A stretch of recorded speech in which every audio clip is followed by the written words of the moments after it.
b'55 passiġġier u 7 membri tal-ekwipaġġ abbord fir-Russja ġarra f'ajruplan tal-linja tal-ajru Fly Dubai. Ħadd mit-62 persuna abbord ma salva. Traġedja li seħħet meta l-ajruplan kien fi tieni attentat biex jinżel f'ajruport fin-nofsinhar tar-Russja.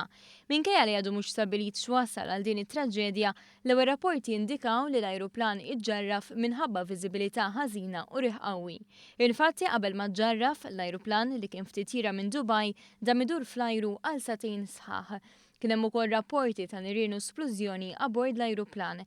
Filwaqt li bdiet it-tfittxija l-kaxxa sewda ġie konfermat li l-maġġoranza tal-passiġġieri abbord kienu Russi. Il-belt Torka Istanbul reġgħet kienet fil-mira ta' vjolenza.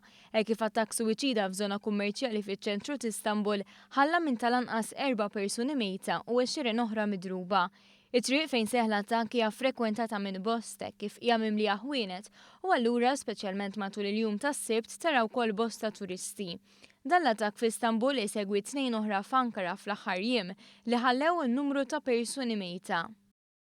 Salah Abdeslam, suspettat li kien il-moħħ l-attakki f'Pariġi f'Novembru li għadda, qed jikkopera mal-Pulizija Belġjana iżda se jopponi l-estradizzjoni tiegħu lejn Franza.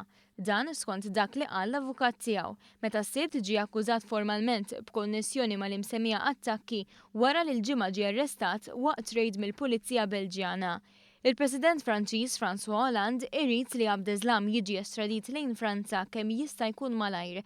Intant kien imtenni l-appell biex il-pajjiżi jassu sew il-fruntieri u jżidu tfittxijiet għal passaporti folot.